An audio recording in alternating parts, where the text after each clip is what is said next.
સ્વાગત છે મારી યુટ્યુબ ચેનલમાં। તો આજે આપણે બનાવીશું શરદી માટેનો દેશી ઉપચાર રાબ। તેના માટે ફક્ત 4 જ સામગ્રી જોશે: ગોળ, પાણી, બાજરાનો લોટ અને ઘી। પહેલાં આપણે એક બાઉલમાં 2 ગ્લાસ પાણી અને 2 ચમચી ગોળ લઈને તેને સરખી રીતે ઉફાણો આવે એટલું ગરમ કરી લેશું અને ગોળને પાણી સાથે સરખી રીતે મિક્સ કરી લેશું। જેવી રીતે આપણે દેખાય છે સરખી રીતે મિક્સ કરી લેશું।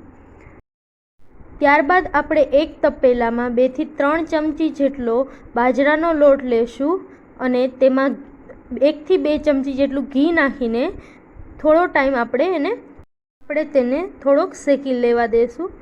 આપણે એમાં મિક્સ થઈ જાય એટલું જ ઘી ઉમેરીશું।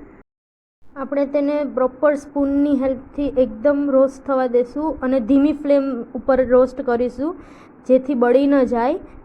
આપણે તેને કન્ટિન્યુઅસલી સ્લો ફ્લેમ ઉપર મિક્સ કરીશું જ્યાં સુધી રોસ્ટ થઈ જાય। પછી આપણે ગોળવાળું પાણીને તેમાં ઉમેરી દઈશું અને તેને ફરીથી સ્લો ફ્લેમ ઉપર આપણે એને મિક્સ કરીશું જ્યાં સુધી તેની કન્સિસ્ટન્સી થોડીક થીક ન થઈ જાય।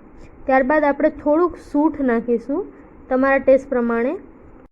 આપણે હવે આ મિક્સચરને થોડો ટાઈમ બોઇલ થવા દેશું અને એની થોડીક જાડી કન્સિસ્ટન્સી થઈ જાય ત્યાં સુધી વેઇટ કરીશું અને એમાં થોડુંક અદરક પણ એડ કરી શકો અગર જો તમને ટેસ્ટ સારો લાગતો હોય તો। પછી આપણે આ મિશ્રણને ગરમ જ સર્વ કરવાનું રહેશે। Thank you.